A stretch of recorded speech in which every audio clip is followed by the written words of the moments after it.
ROCCAT tied the series up. Thank you very much, Trevor. And let's we'll continue by talking about those picks and bans. A lot of different things coming in. That Yasuo finally opened up for Nukeduck, and he got his hands on it and he went for it. Yeah, I think the key thing in this is if you're on Origen and you're just after first rotation, you go, okay, we'll give him the Gangplank. We'll just take the Shen, we'll take the Victor. This is what we want from this pick and ban phase. I think Origen would be very happy there. And then suddenly they get into the game, the Victor gets neutralized by this, very skillful Yasuo play. Peke didn't have a particularly horrible game or bad game at all. He just did nothing for like 35 minutes. He couldn't get anything in lane. All he was doing was farming. 0-0-0 for 35 minutes on a first rotation pick Victor. I think what we just saw here, first of all, Nukeduck finally gets to show, as you said, his Yasuo, how strong he is on this pick. It was banned away in the first game. It's probably something Origen will look to do again. Now they're back on blue side. But the Shen pick itself, I like it in the early rotation. I would have loved to see it on support, though. Because once you lock it in top lane, and you then go for Sivir as well, you have a very utility-based composition where a lot of your damage comes from the Victor alone. But then the problem is there's a Braum in the game. There's a wind wall in the game as well that can block so much of your damage coming in. And also, we saw Peke a few times not be in the right position to really be the big carry for the team. So the whole composition was kind of built around him when it came to the late game damage. And it was just too many tanks almost, because even though, yes, they can stack armor, something we talked about was how Gangplank has armor penetration on his barrels, Yasuo on his ulti, Corki can remove armor on his E as well. So like there are 3 carries right here that can basically ignore a lot of your armor. So it's not as effective as it normally would be, and ROCCAT will still have plenty of damage. Yeah, it's also one of the first times that we see OG putting everything on that mid lane. Usually they have other things. They have Aura Gangplank, or they have a Tristana pick for Niels, who we know if it goes a little bit later, he can also play the carry role on. That wasn't the case. Once again, though, ROCCAT did good in the early game, mostly on par, so it was on us to kind of look at what are they going to do with their lead now. But it was actually OG that started up a Baron with a ward in the pit. Let's pull that replay up, which made ROCCAT react to it. Rule number 1, if you want to start Baron, I don't care if it's at 20 minutes, at 60 minutes, or whatever's happening in the game, at least sweep the pit, because you don't know if someone has snuck in a ward. You just roll the clip now, but it's too easy for ROCCAT now to start fighting. At this point, there are 3 Trinity Forces on this lineup. Yasuo just completed his second item, the Trinity Force. Corki is insanely strong at this point. Steve has a lot of damage as well. Gets a good barrel off at least onto Source, but it means also Niels has to stay so far back in the fight. And now you're also again fighting Braum and Yasuo with a double wall to basically stop so much of your DPS. When you're grouped in a Baron pit, you can never get out and deal any proper damage, and Pekka was on the wrong side as well, so he had to constantly like back out, because if you're on your own as a Victor, or a Sivir in this case, you always have to respect, okay, can I get caught out because I'm on my own, there's no peeling for me right now, and they couldn't get proper damage from it. And the frustrating thing was Mythi's cooldown on his sweeper was maybe 15 seconds, so they just force it, and forcing Barons is a problem that we've seen Origen have before. Saw it during the summer split, saw it in Challenger all the way back in spring split as well. Whenever they fall behind and their head kind of dips down, they just go, okay, we have to Baron. We have to try and come up with something here. It was desperation, because they had 3 losing lanes in the early game, because we had Nukeduck pushing in Pekka in the middle lane on the Yasuo. We had obviously the very early trade up top lane where Mythi face checks and they start falling behind in that lane as well. And of course the Gangplank pushing in Shen. So now as a Shen, in this case here, there's nowhere you can go. Because if you ever leave your own lane, your tower goes down. Steve gets a free tower. It's very, very hard for Shen to make a play then. And at the same time, Origen had no real ways of stopping the split push late on. The 1-3-1. Nobody could stop Nukeduck. And also, you had the Shen fighting the TP against the Gangplank. So unless you ganked that lane, it would be basically the only way to do it. But he has an orange and good vision control from the rest of the team. You couldn't really start any fights if you were Origen.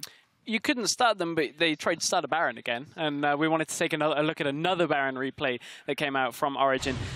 And another failed attempt from Origen. So they start the Baron. We can roll this clip out. I don't think it's any surprise here that ROCCAT are going to read this. The crazy thing is there's an ultimate from your Victor onto the Baron for extra damage. The Baron's at half health at this point. How are you ever going to fight this fight now with your ultimate down? We've spoke about the wind wall. Nukeduck manages to just mitigate so much of the damage here along with Jankos as well in this fight. And I mean, ROCCAT just taking easy fights from Origen having really weird and just bad shot calling when it comes to their objectives. Again, it's just Origen saying we need to rush the Baron. We'd hope maybe ROCCAT is sleeping or one guy walks in on his own, we can maybe catch him out. But like the way they play this team fight as well, Engage comes in from Origen. Nukdog puts up the wind wall. Vander goes next to the wind wall with his own shield, and they just zone out the front line, being like, well, you can't do any damage now. Your Sivir is going to stand there, hit a wall, nothing else, and they just take out the tanks, follow up, and get the rest. Yeah, we're pointing out a lot of mistakes from Origen. How much improvement have you seen from the side of ROCCAT? They get to close this game out. They make some right decisions, even though and a lot of times they are being reactive. I was impressed by ROCCAT this game. I mean, they've been on the upswing, but, you know, we were expecting more out of Origen coming into this. ROCCAT have looked solid in Game 2, solid in the beginning of Game 1 until they slowed. Still a little bit too slow, in my opinion. You had 3 Trinity Forces. You were winning every single lane. That can be pushed a lot harder. But this is ROCCAT just making sure they don't make any mistakes, even though, sadly, being too slow can be your mistake. When this one here, they got towards 5 dragons. They got the fights because Origen almost gave them to them. So you can't really fault them for being very, very slow in this one because it was under control. Yeah, and advantages in a lot of lanes here for ROCCAT. We also asked you guys at home where you think the advantage would lie. So let's check in with you guys on Twitter as @SaberWolf writes, the battle of the baguettes in the top lane will be an interesting one to watch. Steve holding his own will be crucial for ROCCAT. Well, in situations like this, of course, Gangplank is very strong, but honestly, it reminds me of Steve on Echo, which is one of the most memorable of his performances in Split. He seems pretty adept on the champion. I was a little bit concerned coming into this matchup here is, could Steve perform as well on Gangplank as Soaz could? We saw Huni fail to do that in the final. That was a big deal because it meant Origen didn't have to be afraid of the Gangplank. Now Steve had a good performance on it. He won his lane. He had some good barrel mechanics.